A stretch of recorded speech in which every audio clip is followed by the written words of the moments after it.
Thank you. Thank you very much.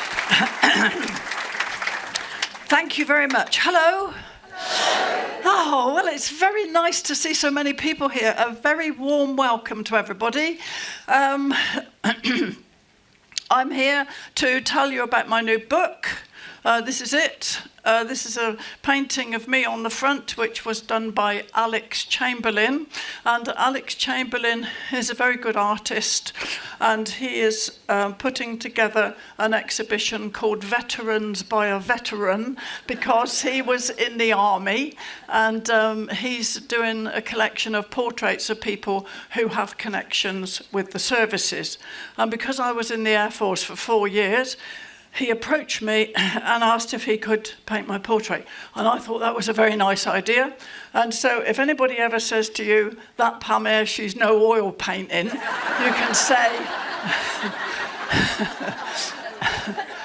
can say, well, just a minute.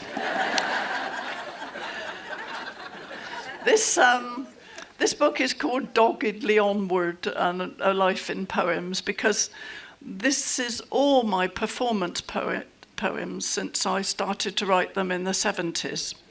And it's nice because they're all together, and I've only dropped one or two that are sort of horribly dated or over the intervening decades have become sort of tasteless, if you know what I mean. But you know, there were things you could say in the 70s that you can't say now, and so I've dropped one or two of those who might offend people, but I don't think there were many. There was one about John Prescott. Well, I thought I'd better drop that, and his two jags, but not very much. So everything I wrote to perform is in there. So it's been nice to put together because I've been able to put in various introductions and tell people where the poems came in my life. Because when I look at it, it's very much like a diary. It starts off talking about trouble with boyfriends, and then it talks about me getting married and having a young family. And then when the children leave home and the loneliness when they go, and selling the family home, downsizing, which was terrible, and then what you can do to sort of enhance getting older. So it's been really nice to get that book together because it sort of feels very much like a diary. So I thought I would say today a little bit about where I come from, a bit about me, my family. I am the youngest child of 6 children, and we were born and brought up in the village of Stanford in the Vale, which used to be in Berkshire and is now in Oxfordshire. And it was a very self-contained village.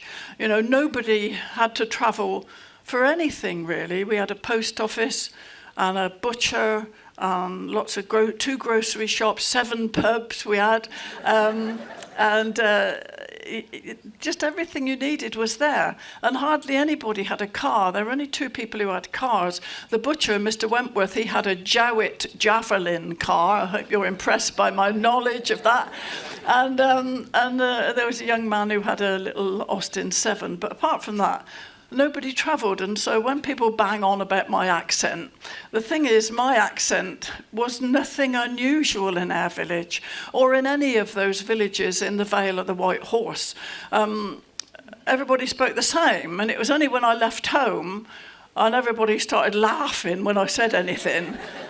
You know, even if I meant it to be entirely serious and people would laugh, that I realised something was up. Anyway, I never tried to change my accent. I mean, I've been married for 42 years to a man with a posh voice, so a lot of it has worn off. But I never tried to change it, because how would I have looked if I had gone home to our council house in Stamford-in-the-Vale and started to speak in some strangulated, received pronunciation? I mean, I would have been laughed out of the village. So I've never tried to change it. When I was a child, we had a very nutritious diet, although we didn't realise it at the time. Because my dad, Stanley, he worked for the Southern Electricity. Well, he was in the army for many years. He was in the Grenadier Guards. He'd lied about his age, and he signed up to the army. I think he was only sort of 16 or 17. But anyway, he was then in the Grenadier Guards for many years. And he fought all through the war. He was away from home for 4 years during the war. And when he came out, he worked for the Southern Electricity Board as a linesman, and he was one of the men who shin up the poles and fix the power at the top and take power out to places that didn't have it or where it had been damaged. And he was a very industrious man, and he was a good gardener. And at the back of our house, we had a long garden. And then not only did he have that, he had 2 huge allotments at the other end of the village. And so when he got home from his job, which was a strenuous job because he was wandering all over the farmland and shinning up these poles, and they were out in all weathers. But when he got home, he would take up his rake and his hoe and his prong, and he would strap them on the crossbar of his bike, and he would go down to the allotment. And he had 2 huge allotments down there, and he grew every conceivable sort of vegetable. So, and you could tell he'd been in the army because they were all in regulated rows. You know, there were runner beans and broad beans and peas and celery and parsnips and carrots and all the brassicas, everything you could think of. And we had 2 baths at home. We had a long bath that people used to get in, not very often, but we did have one of those long baths that you had to drag in and fill up with innumerable kettles. I mean, it didn't happen very often, I have to admit, but then it was difficult. And then there was an oval bath where the mums used to do the washing. And my dad would take one of those baths on his bike down to the allotment and bring back great baths, these big oval baths full of broad beans and peas and runner beans and all sorts of stuff. And we used to sit on the back step and shell them. And so we had loads of vegetables. And also at that time, a free source of meat was the rabbit. This was before myxomatosis was released, but rabbit was plentiful, and the farmers liked it if you killed them. And so they were killed by all sorts of inhumane methods. My dad used to sit in front of the fire at night and make snares. He used to sharpen these pegs and have a run-in loop, and the poor old rabbits would get strangled. And also they would net the hedges to catch rabbits, and they would shoot them. So they were plentiful and readily available source of meat.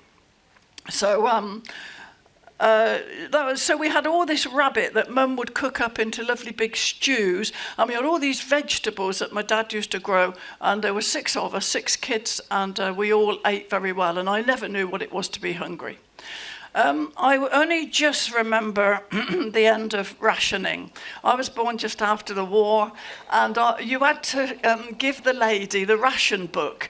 And we had a sweet shop which was owned by Mrs. Miles.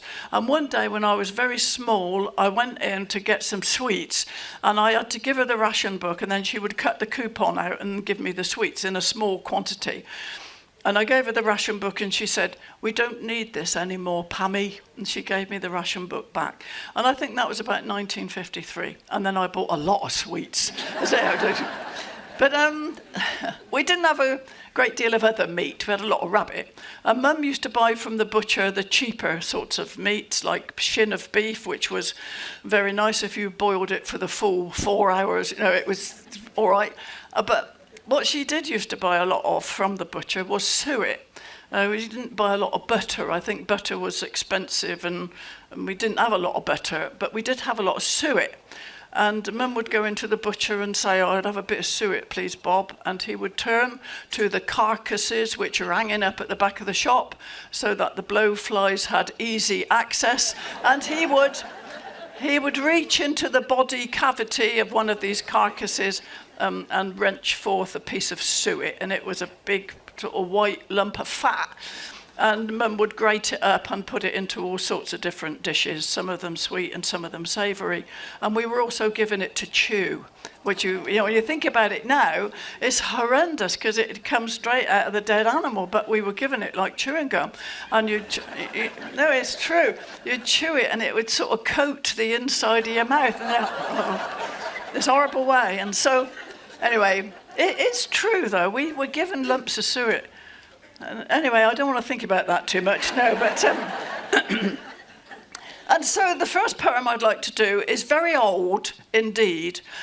And what can I tell you about it? You have to imagine I'm a man, which I hope you'll find extremely difficult. And I wrote this to sort of glorify the old puddings that my mother used to make. So you have to imagine I'm a man. Don't open no more tins of Irish stew, Alice. You know it makes me pace the bedroom floor. You gave me Irish stew a week last Sunday, and I never got to sleep till 4:30. You open up another tin of Spam, Alice, or them Frankfurter sausages in brine, and we'll stab 'em sitting opposite each other, and you can dream your dreams, and I'll dream mine. And I'll dream about my apple-cheeked old mother, her smiling face above a pot of broth. She used to make us every sort of puddings, proper puddings in a pudding cloth. When we came home from school all cold and hungry, one look along the clothesline was enough. And if the pudding cloth was up there flapping, we all knew what it meant, a suet duff. Oh no, a suet duff would set your cheeks a-glowing. Suet duff and custard in a mound. And even if you'd run about all morning, a suet duff would stick you to the ground. Or else there'd be a lovely batter pudding with all the corners burnt so hard and black that if your teeth had grown a bit too long, like, well, that'd be the stuff to grind them back. And she used to make us lovely apple puddings. She'd boil them all the morning on the stove. And if you bit on something hard that wasn't apple, the chances were you'd bitten on a clove, or else there'd be a big jam roly-poly. We'd watch it going underneath the knife, and if you took a bite a bit too early, the red-hot jam would scar your mouth for life.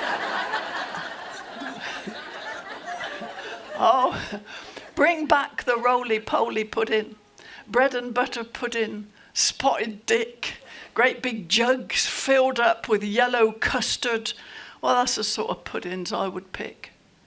But here's the tube of artificial cream, Alice. I've cleaned the nozzle out. The hole's so fine, and we'll squirt it on our little pots of yogurt, and you can dream your dreams, and I'll dream mine.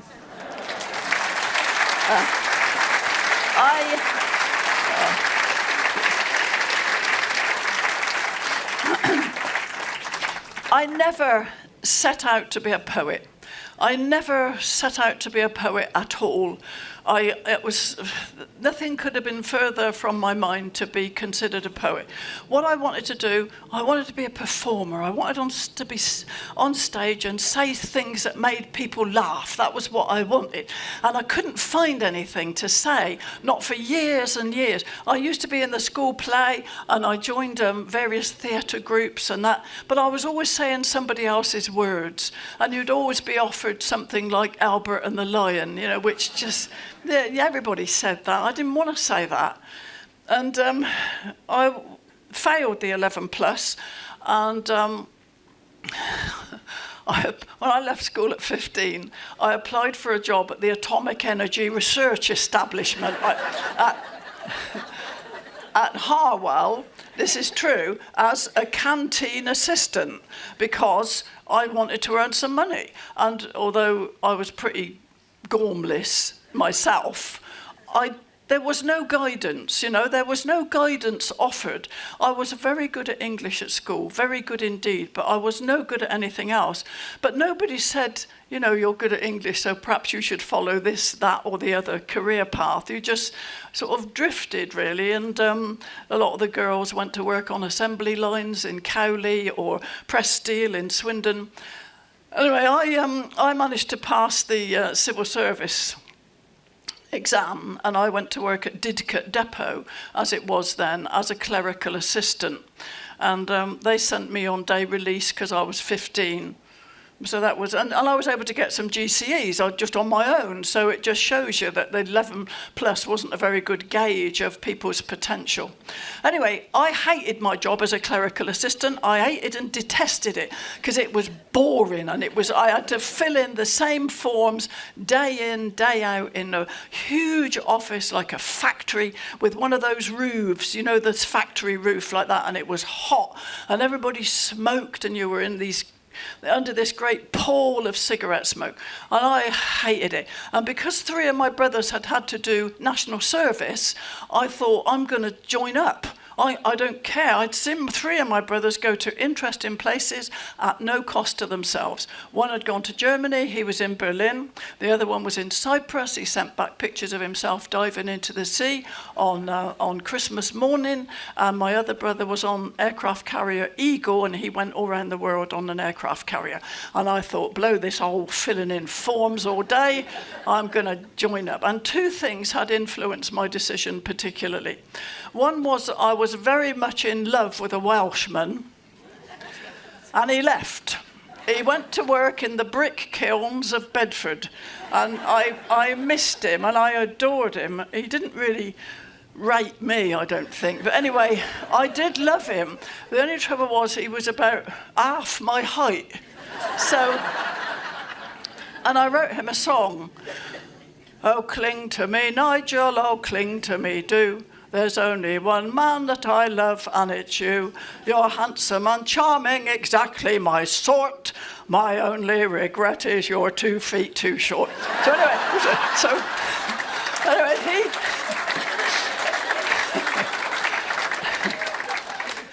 I'll sing a bit more. I know it's a thing that nobody can help, but I get so tired of addressing your scalp. And when we are dancing and whirling around, oh, why is it your feet that come off the ground? So he left, and I missed him terribly, I did. So that was one reason why I left and joined the Air Force. The other reason was that in this big office where I worked, there was a man. Now, I'm not going to tell you his real name because he may still be around, but we'll say his name was Gus. Okay. And Gus had been in the army. And he'd obviously enjoyed being in the army as a young man, and he was in the tropics somewhere. And he had this photograph of himself under a palm tree. It was an old photograph. Under a palm tree with this enormous pair of tropical shorts on. And frequently he would come past me where I sat filling in my boring forms and get out this photograph and say,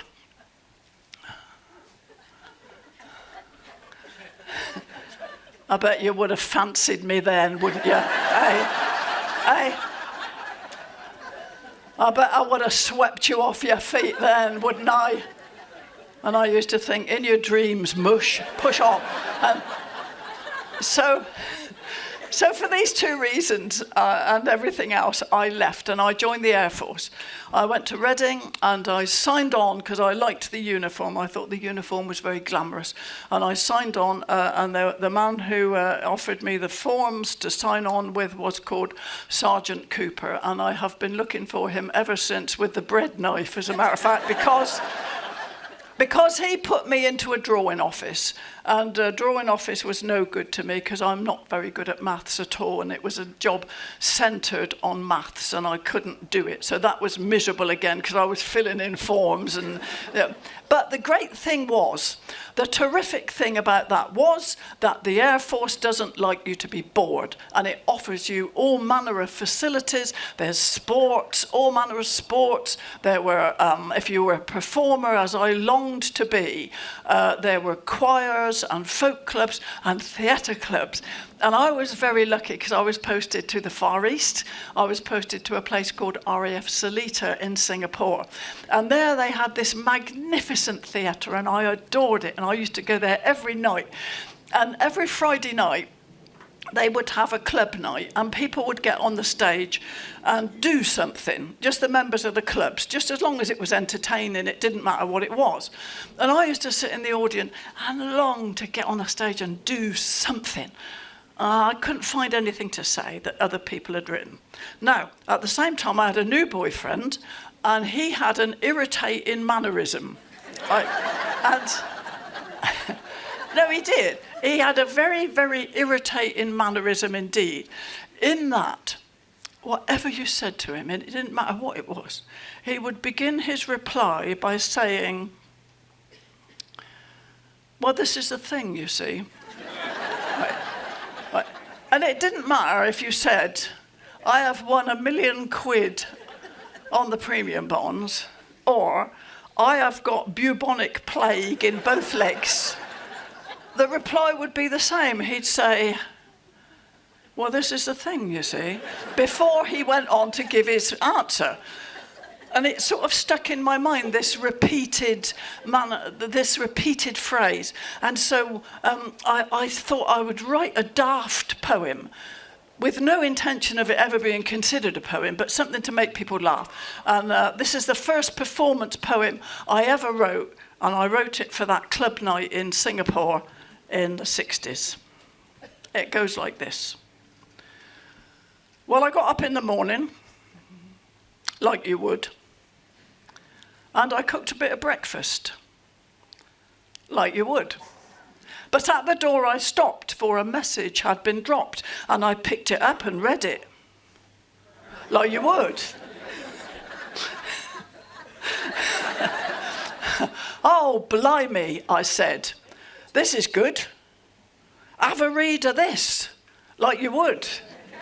It said, I live across the way and admire you every day, and my heart, it breaks without you.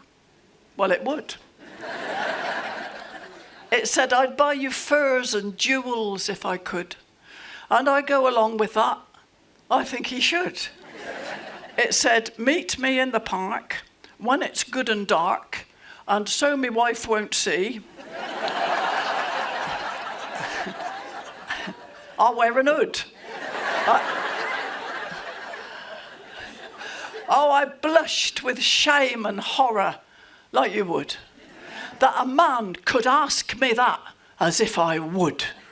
So I wrote him back a letter saying, no, I think it better if I meet you in the Rose and Crown like we did last Thursday. So that, see, anyway, the thing was,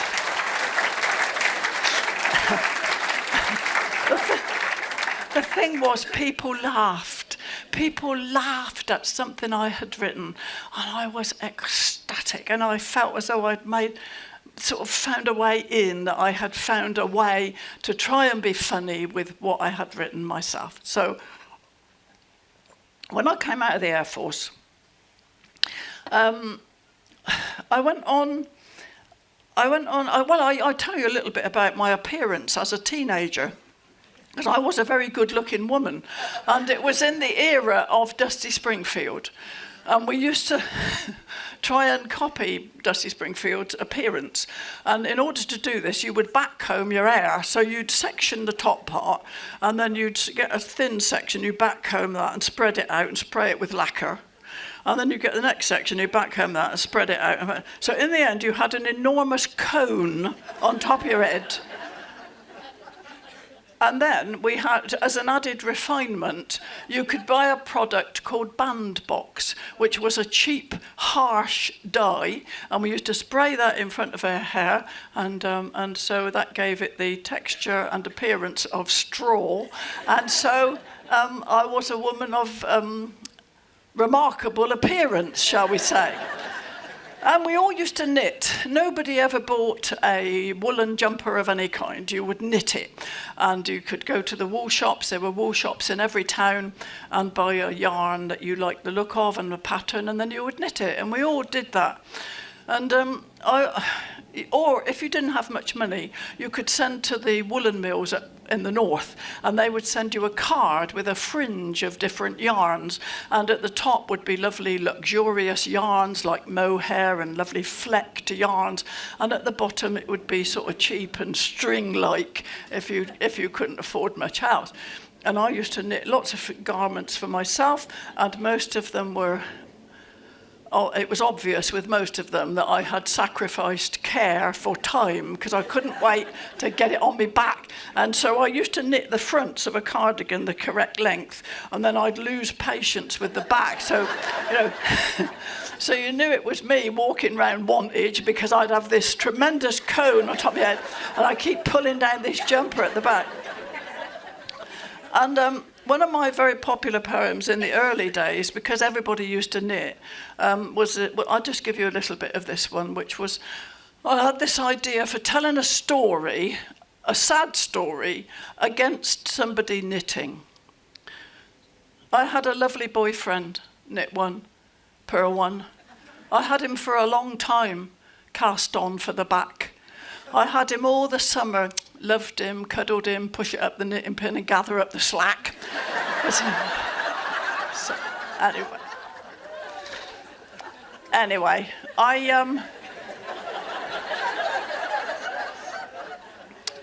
when I came out of the Air Force, I was performing my poems, the few that I had, around the folk clubs, and BBC Radio Oxford came along and they were recording things for the folk club, and they liked what I was doing, and they asked me to go in and recite some poems for their poetry spot at Radio Oxford.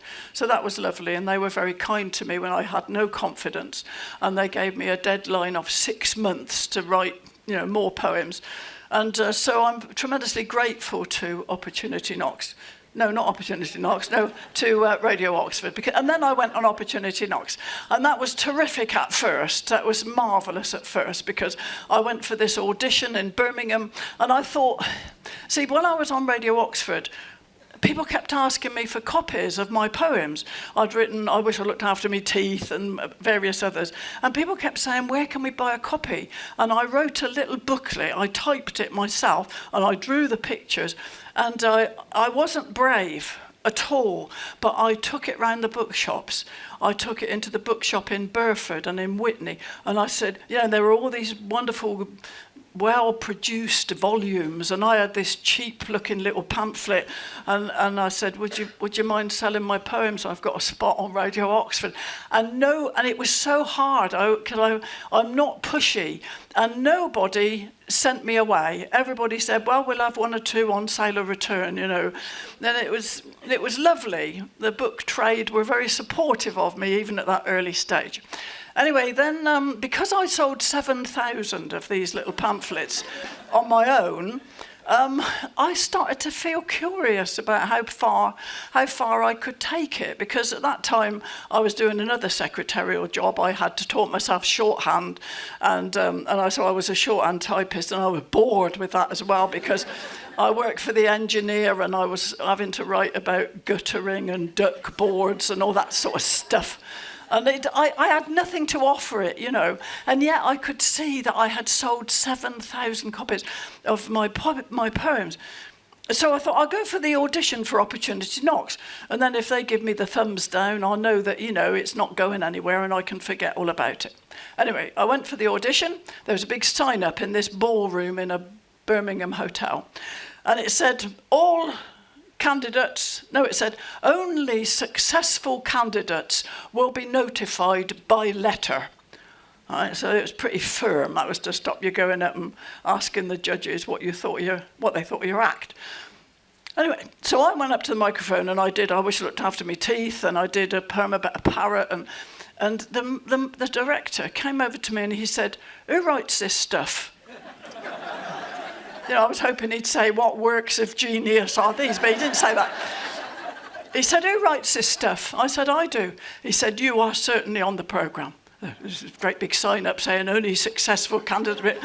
He said, you're the one thing we look for and hardly ever find. He said, you're somebody doing something different. And so if ever I'm talking to children, I always say to them, don't be afraid if what you want to do is different from everybody else. You go for it. Anyway, I went on Opportunity Knocks and I won. And no, I'm not. No. I wasn't waiting for you to applaud my miraculous achievement. I did win, but after that it turned very sour. because, it was lovely. My mother was delighted. My mum was saying, "You've made it, old girl." That's what my mum said. She said, "You've made it." And there we were in our council house, we had nothing. And she said, "You've made it." And certainly, I started to earn money, which I had never done in my life. But I was very naive and very green. And I was taken advantage of. I was very gormless, I'm sure. But anyway, I was persuaded to do two things. One was to do a television series, which was a 13-week television series. And each programme was 3/4 of an hour. And I said to the people that I had been given to, like a lamb, I said, "I can't do that. I can't write enough to fill 3/4 of an hour every week for 13 weeks. It's impossible. I'm just not that prolific." And they said, "Don't worry, we'll bring in people to write in your style." Oh, it was agony, honestly. It was agony. And one of them said to me, one of these script writers, quite an old man, said to me, "Well, you're still at the stage where you like it, writing. We who do it for a living, we hate it." That's true. He said that. And I thought, if I ever feel like that, I'll give up and do something else. Anyway, so it was an awful TV series, and it was panned quite rightly so. And also I had been persuaded to sign this form, and it was an assignation of copyright. So it meant that everything I had written and everything I was going to write in the future belonged to somebody else.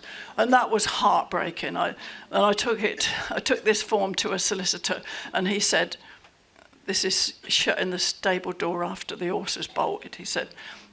And anyway, luckily, like a conquering hero on a white steed, my husband came along. And he looked at this awful contract that I'd got myself into. And so anyway, we sort of took them on all through the legal channels, which was awful. And I got my copyrights back at the cost of many... thank you. But... at the cost of many thousands of pounds. So when people say, "Oh, Pam Ayers, opportunity knocks," it was lovely that everybody voted for me and liked what I was doing. But it isn't a very happy memory for me, really. Anyway, my husband came along, and he asked me to marry him. Yeah. And I hadn't really been desperate for somebody to marry. I wasn't longing for a family or anything. I always quite liked my own company. I liked writing. My sister Jeannie, she adores children. She couldn't pass a pram without going up and saying, "Oh, what a lovely baby." Oh. Yeah. And she got such joy out of looking at babies and handling babies. And I didn't have those feelings. I didn't. Anyway, my husband asked me to marry him. He wasn't my husband then, of course, but he became one. And I thought, I'll give it a try for a fortnight, see how I get on.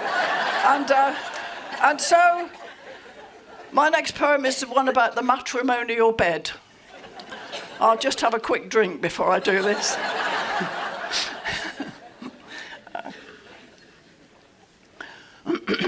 We never did it much. But now we do it every night. Well, married 40 years, in the end, you get it right. No, I don't mean to sound complacent, but we do it more and more. Yes, we clamber into bed and fall asleep, and then we snore. Sometimes we snore in unison. Sometimes we snore alone.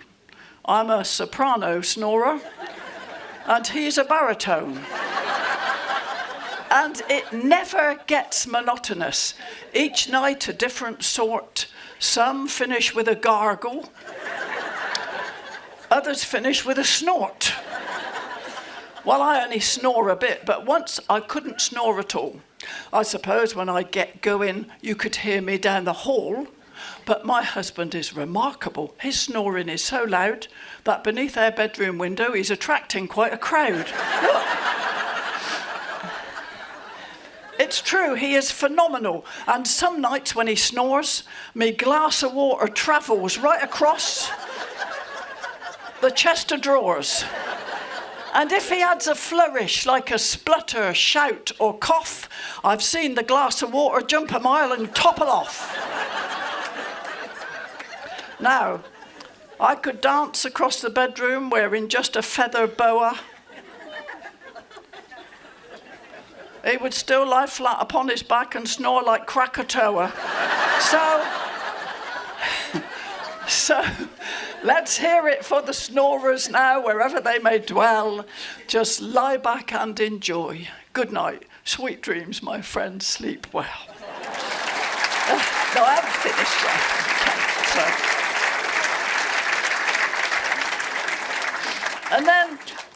And then I had my boys, my beautiful boys. I had two sons. And I was worried because I didn't think I was very maternal. And I talked to my mum about it, and she said something so sweet. She said, the love comes with it. And I think that is extravagantly true. Because when I had my first son, I couldn't believe how beautiful he was.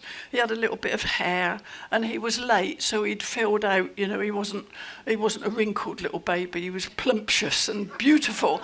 Oh, I thought he was marvellous. And when I walked up and down the maternity ward and had a look at other people's babies,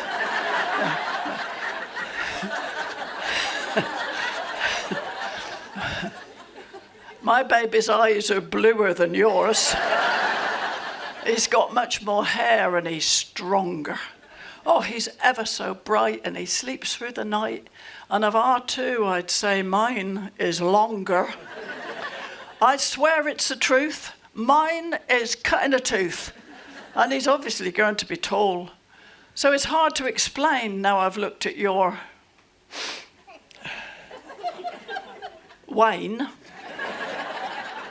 Why you bothered to have one at all?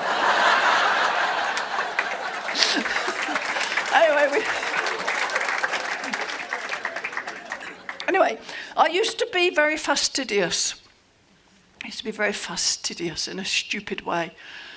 But when you have children, you can't be fastidious, can you? You have to sort of get to grips with all sorts of things that you never anticipated you would have to tackle. I was astounded at the jobs which I was expected to have some grasp of. With these hands so soft and clean, on which I stroke the Vaseline, I soothe the fever, cool the heat, lift verrucas out of feet.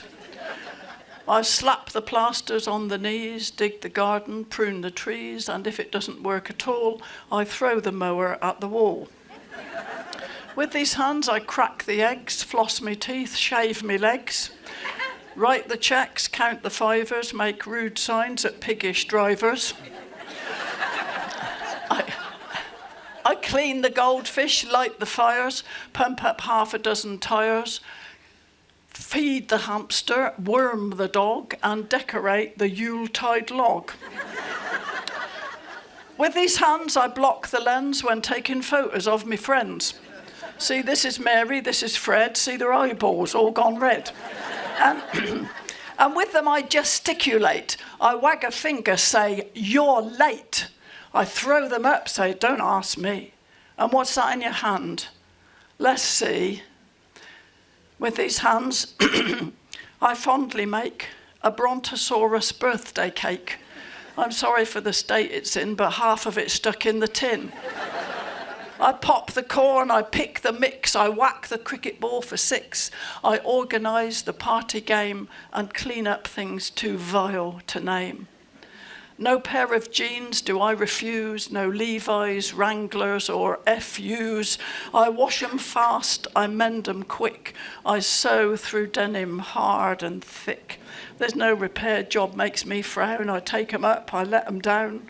I do the fly, I do the rip, I do the knee, I do the zip. And with these hands I dab the eyes, officiate at fond goodbyes, as in the earth we gravely dig the late lamented guinea pig. I bow me head, cross me chest, and lay his furry soul to rest, reflecting that on many a day I could have helped him on his way.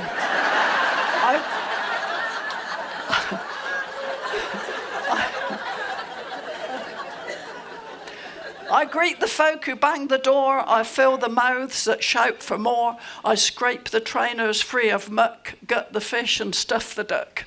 I cart the shop in, heave the coal, stick the plunger down the bowl, take foreign bodies from the eye, and with these hands I wave goodbye. Bye. It's okay.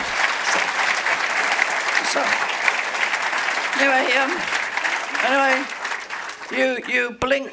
you blink and they're teenagers. And you blink and they've left home. They go off to university. And it leaves a ferocious void in the home. He is off to university. All is now in place.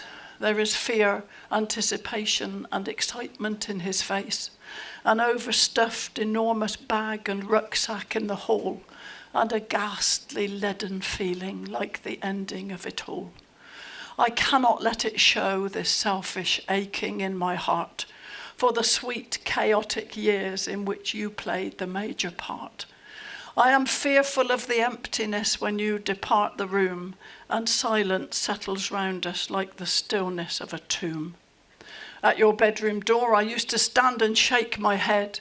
The mess was unbelievable. The floor, the chair, the bed. The place was never hoovered, never felt a duster's touch. But now it's neat and clean. I don't like it half as much. Oh, I loved you going out so young and eager and alive. I loved you coming home, your little car turned in the drive. The energy, the racket, all the songs you loved to play. And I won't know where to turn to when the music dies away. There was ringing of the mobile, there was tapping of the text, the iPod and the iPad and the new thing coming next. There was passion, there was fashion, with your father in despair, saying, in the name of God, what has that boy done to his hair? No.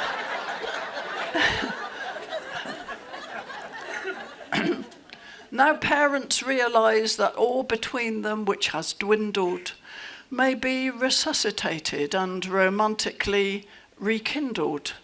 Old passions reignited, sexual energies uncurbed. But looking at your dad, I think I'll leave him undisturbed.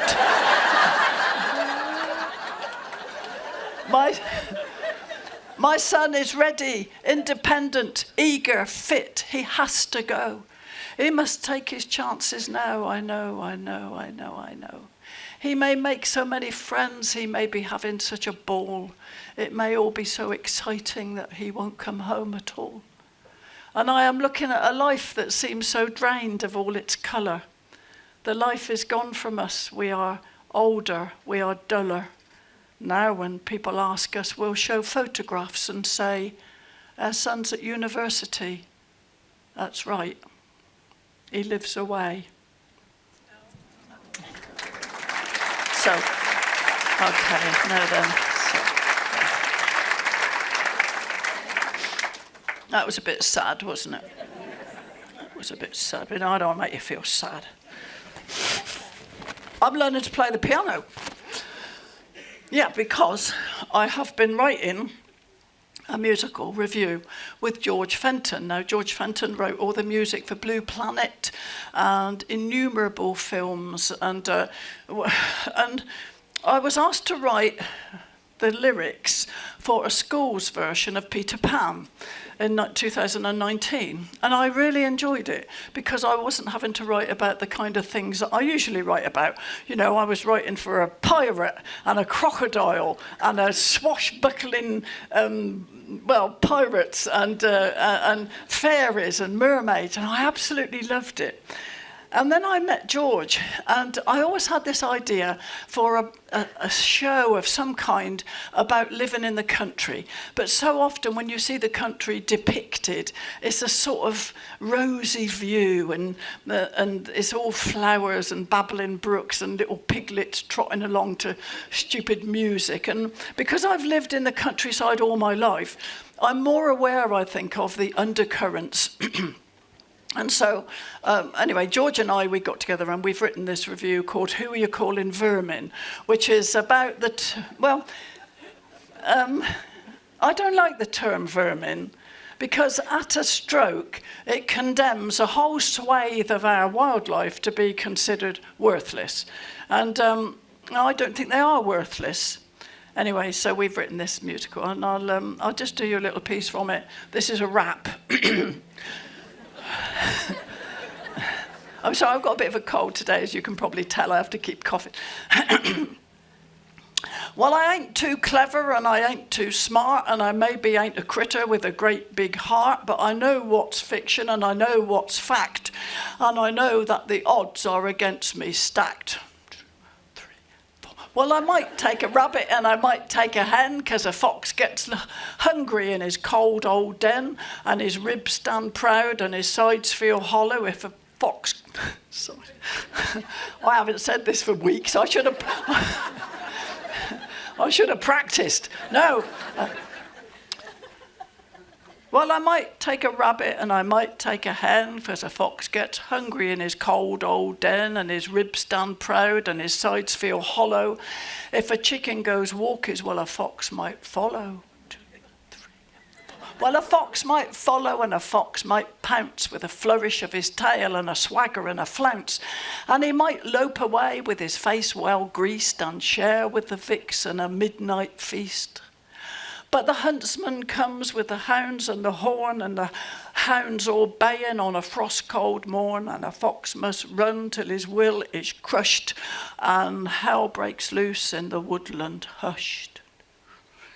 So forgive me, friends, if I ain't too chipper. Bring on the trail hunt, drag along a kipper. And if you've got a chicken out among the buttercups, take a tip from the worldly. Shut the clucker up. No, okay, so I had better.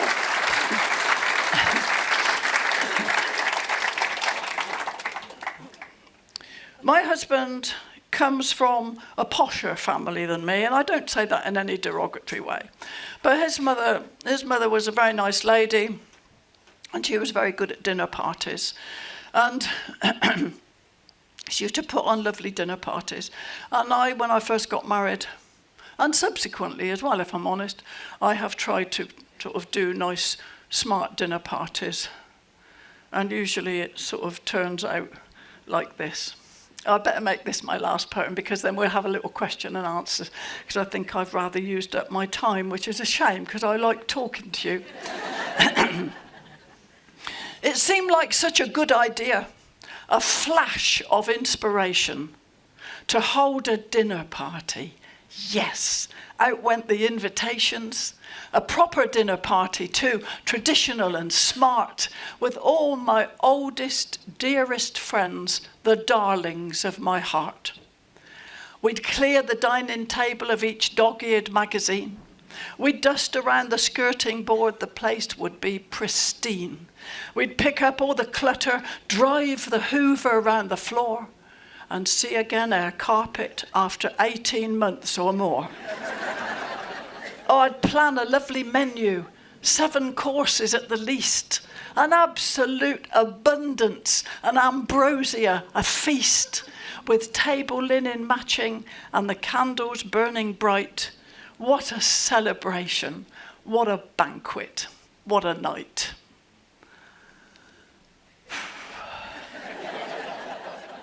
Yeah, well, that was then and this is now.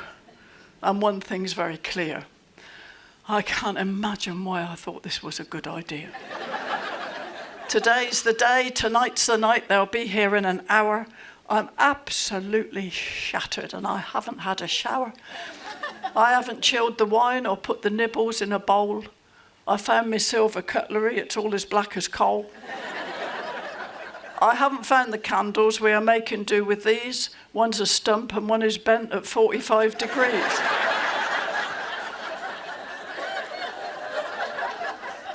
I haven't folded napkins in sophisticated shapes or beautified a plate of cheese with celery and grapes.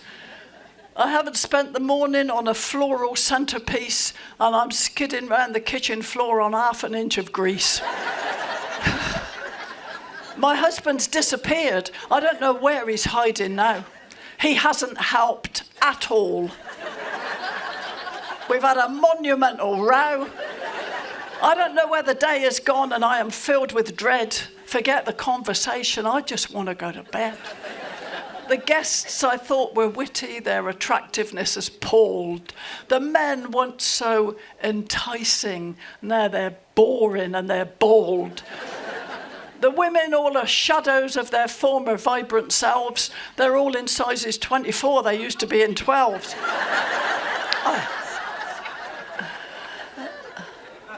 I stupidly asked George. I used to think him quite a card, not meaning to be spiteful. Now he's just a tub of lard. He'll bring his lovely wife. She'll tell you all about her back. One's morbidly obese and one's a hypochondriac. I haven't found the coffee cups. We'll have to have the mugs.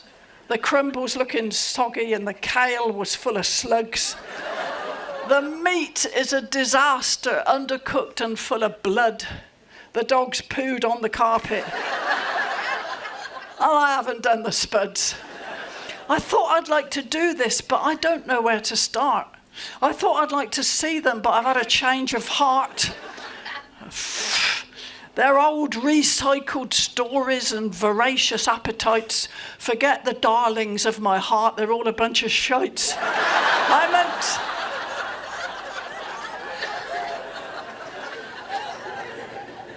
I meant to be the grand hostess. Well, kiss goodbye to that.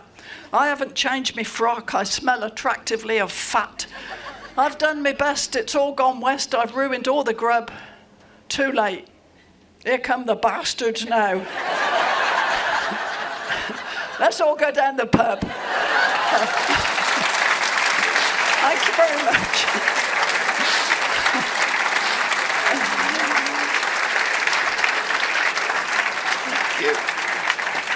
Oh, thank you. Thank you. It couldn't have been Pam Ayers who just said that, could it? Surely not. Would anybody like to ask me any questions? We have ladies with microphones, so if you'd like to stick your hand up, then there's a lady over there, and this lady. What are you going to do with the woodland you've bought? Pardon? You've bought a piece of land, a woodland? Yes, I did buy a piece of land, yes.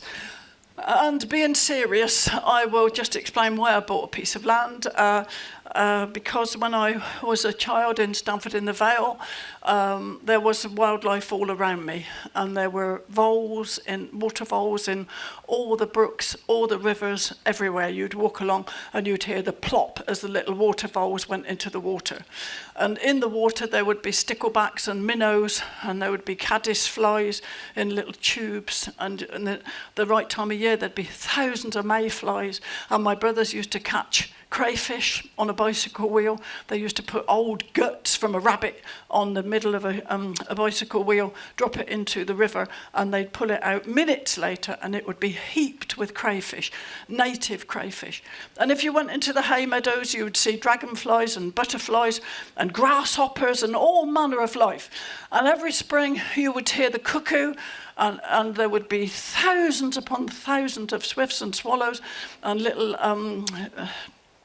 house martins would come, and it was just everywhere. And the birds, you put food on the bird table and all the native birds would come. And now I look for all that and I can't see it. Most of it has vanished, and I really mind that we've let all that lovely life disappear pretty much.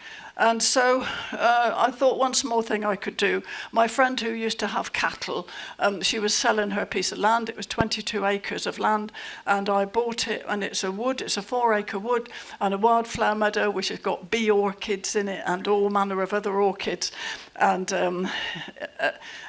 old quarries, and into the quarries all sorts of trees have grown up and fallen in, and that's a really good habitat for stag beetles and that sort of thing in the decaying wood. And we've put up owl boxes. We've had barn owls breed for 2 years running. They've each produced 3 little owls, and we've got a little owl box as well, and a kestrel box and bat boxes. So I've tried to make it a haven for wildlife, and it's quite extraordinary and sort of heartbreaking in a way, the way things rush in and, move in and think, this is a nice house, I'll have this, So that's what I've done with it. I've had it about 5 years, and it's lovely, it's full of life, but it's only a little oasis. But that's what I've done. It's just, thank you. Yeah, I could have bought a flash car, but I'm just more interested in wildlife, and I wanted to keep some of it going and provide some homes. So I'm not trying to be noble or anything. I just loved all that life that was around me as a child, and it isn't there now, and I mind. So I hope that answers your question. Anybody else? We have a question online from one of our online audience members. This comes from Jane. Yep. Jane says, your work has provided you with a great record of the different periods of your life, which is lovely. But which do you feel was the most enjoyable period when looking back at it all? Crikey. Gosh. Well, I don't know really, because each part of your life, each phase of your life has an upside and a downside, doesn't it? Invariably, you have good points and bad points. I suppose now it's been a lovely time for me because I've got grandchildren. I've got lovely grandchildren, and I can pursue my own work. I know my family's all right, and it's a difficult question to answer that, really. But I'm very happy now. Thank you.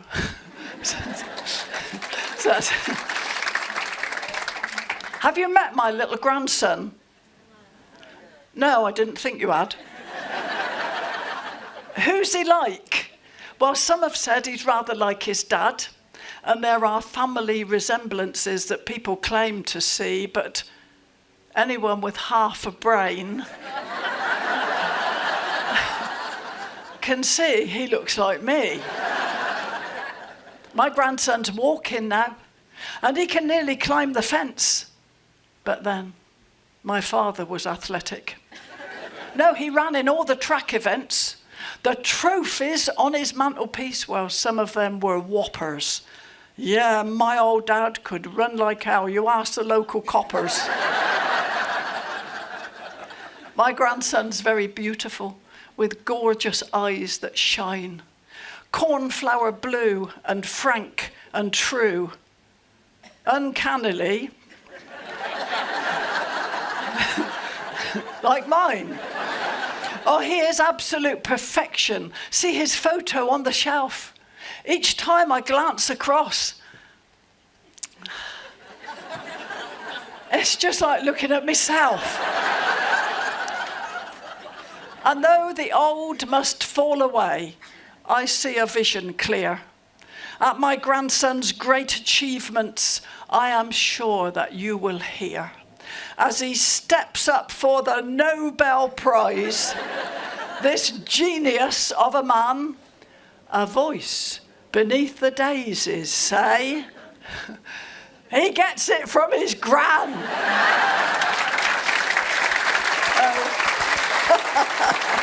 Okay. Sorry, I couldn't resist throwing that one in. Yes, yes, sir. I wonder if you still remember Len Harmon and Idlecombe Farm at Turville. I do remember it. Yeah. Yes, I do.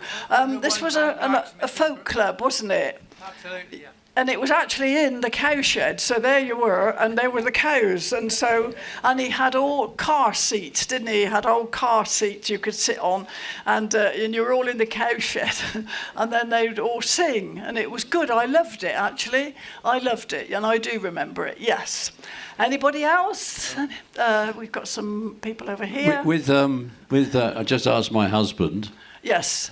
I'm over here. Where? I'm here, just here. Oh, there you are. Yeah. Thank you. Thanks. When's Tony Blair going to be retired? Well, in that poem? Yeah. Yeah, well, this is a poem. Keir Starmer could slip in there. I know he could, I know. I actually wrote a poem for Mr. Starmer the other day, which went, Dear Mr. Starmer, have this old anorak.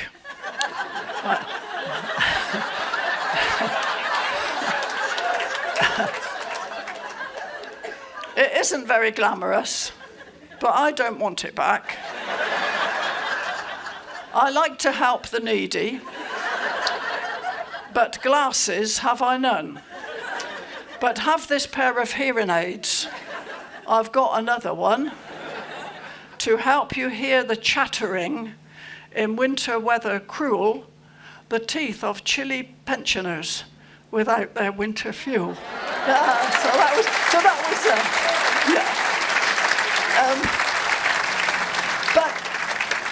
But to answer this gentleman's question, this refers to a poem in my book called They Should Have Asked My Husband.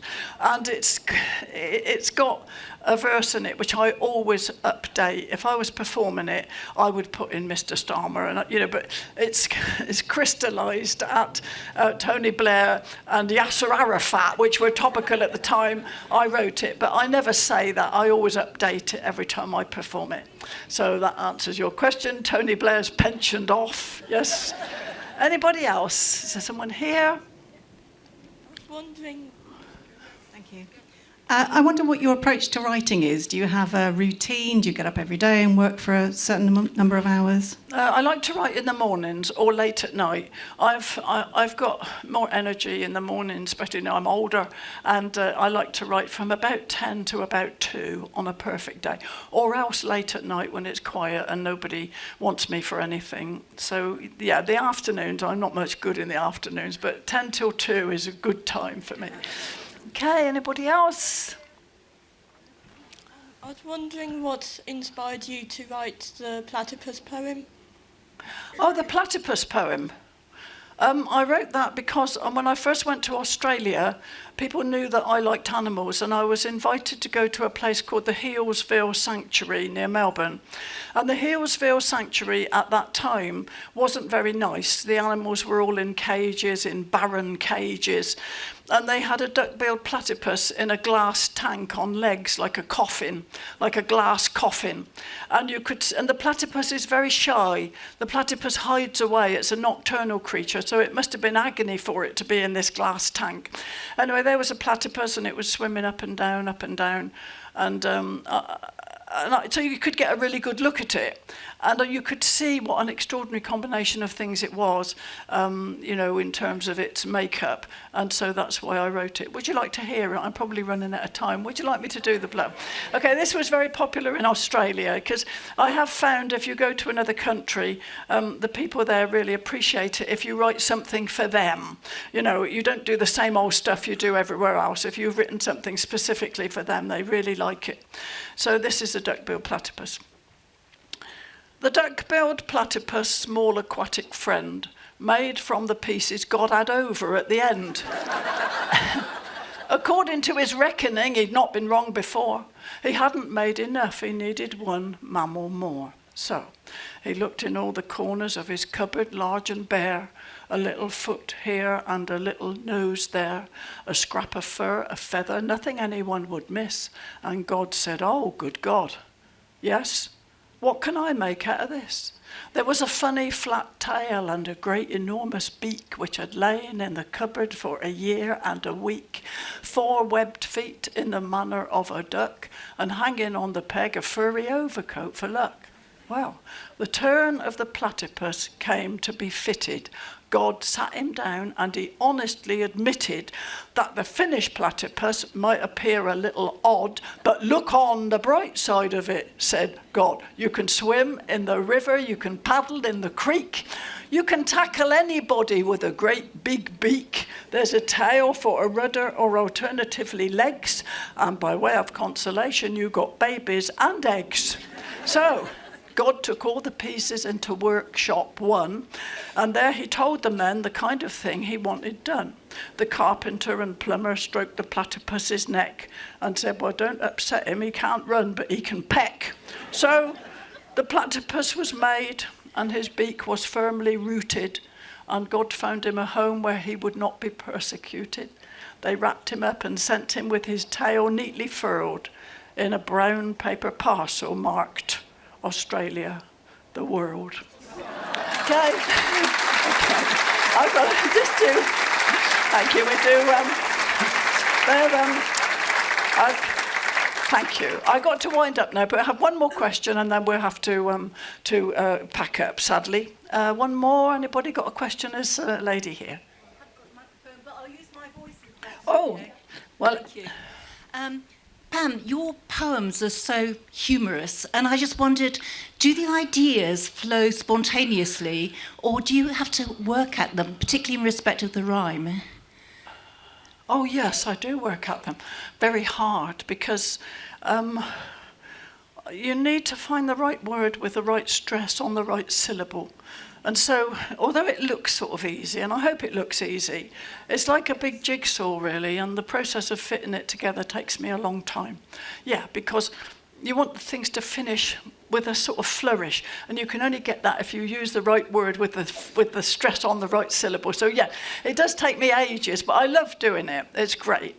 So I hope that answers your question. I'm just going to finish with this one, everybody, and then I'll go and sign any books if you want me to. Oh, Botox, I'm ever so keen to look as I looked at the age of 16. Induce paralysis, do as I ask. Give me, oh give me, a face like a mask. Oh, take up a surgical bicycle pump and give me some lips that are lovely and plump. Young men will stagger and say, oh my God, here comes Pam Ayers and she looks like a cod. Thank you very much, everybody. Thanks.